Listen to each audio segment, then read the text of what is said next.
ORR toll టెండర్పై PCC chief Revanth Reddy సంచలన వ్యాఖ్యలు చేశారు.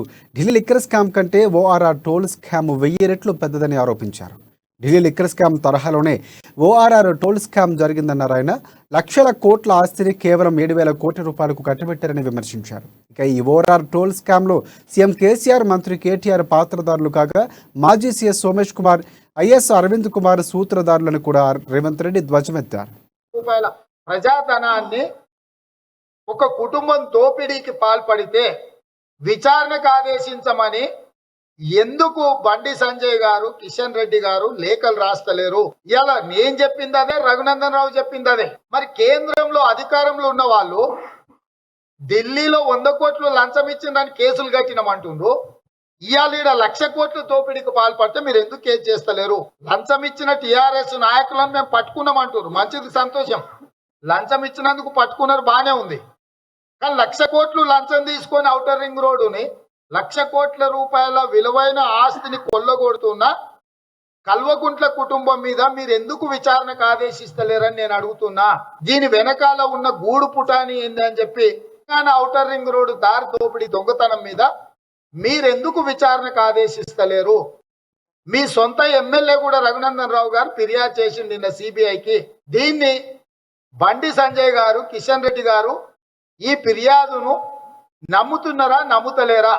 ఒకవేళ నమ్ముతే కిషన్ రెడ్డి గారు ఎందుకు విచారణ సంస్థలకు ఆదేశాలు ఇస్తలేడు? దీని వెనకాల ఉన్న ఆలోచన ఏందో తెలంగాణ సమాజం చెయ్యాలి అని చెప్పి నేను చేస్తున్నా. నేను చేసిన ఆరోపణకు, రేవంత్ రెడ్డి చేసిన ఆరోపణ తప్పు అని చెప్పి నిన్న టీఆర్ఎస్ నాయకులు ఏదైతే మాట్లాడుతుర్రో, మీకు అక్షర జ్ఞానం లేదు, మీకు అవగాహన లేదు. కేసీఆర్, కేటీఆర్ చెప్పింది వచ్చి వల్లవేయడం తప్ప మీకు ఆ స్థాయి లేదు, ఆ అర్హత లేదు, మీకు అవగాహన లేదు.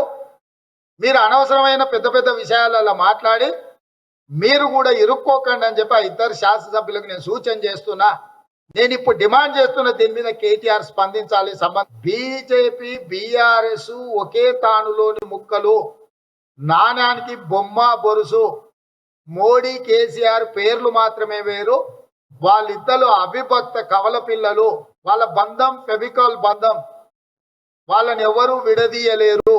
మునుగుతే ఇద్దరు కలిసి మునుగాల్సిందే తప్ప ఇద్దరిని విడదీయడానికి కుదరదు. 2014, 2018 కలిసి ఎన్నికలలో పోటీ చేసిరు. ఇప్పుడు విడిపోయినట్టు నాటకం ఆడి కాంగ్రెస్ ను ఓడగొట్టడానికి కుట్ర చేస్తున్నారని ఇన్నాళ్ళు మేము చెప్పినప్పుడల్లా మా మీడియా మిత్రులు అట్లా కాదు, ఇట్లా కాదు, అట్లా అని ప్రశ్నలు వేస్తారు. ఇప్పుడు వాళ్ళ జాతీయ ప్రధాన కార్యదర్శి మధ్యప్రదేశ్ ఇన్ఛార్జ్ చెప్పిండు. ఇప్పటికన్నా మీడియాతో సహా తెలంగాణ ప్రజలు కూడా స్పష్టంగా అవగాహన చేసుకోవాలి. రాబోయే ఎన్నికలల్లా బీఆర్ఎస్ ను ఓడించగలిగింది కాంగ్రెస్ పార్టీ మాత్రమే. వాస్తవంగా కేసీఆర్ చేస్తున్న అన్యాయాల మీద, అక్రమాల మీద కాంగ్రెస్ పార్టీ పోరాటం చేస్తుంది.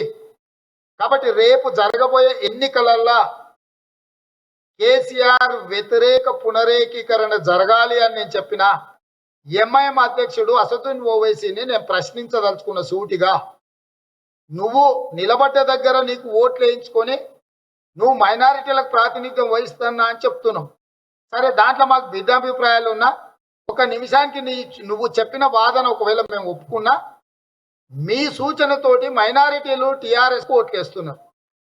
సీట్లు గెలిచిన టీఆర్ఎస్ పోయి బీజేపీకి అమ్మేసుకుంటుంది, మోడీకి. మీరు ఎట్లా సమర్థించుకుంటారు మీ నిర్ణయాన్ని అని అసదుద్దీన్ ఓవైసీని నేను అడుగుతున్నా.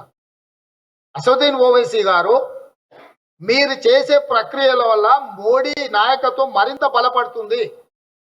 మీరు ఇక్కడ టీఆర్ఎస్కు ఓట్లేయమని మీరు ప్రత్యక్షంగా చెప్తున్నారు. ఓట్లు వేయించుకున్న టీఆర్ఎస్ ఢిల్లీకి వెళ్ళి మోడీ దగ్గర తాకట్టు పెడుతుంది.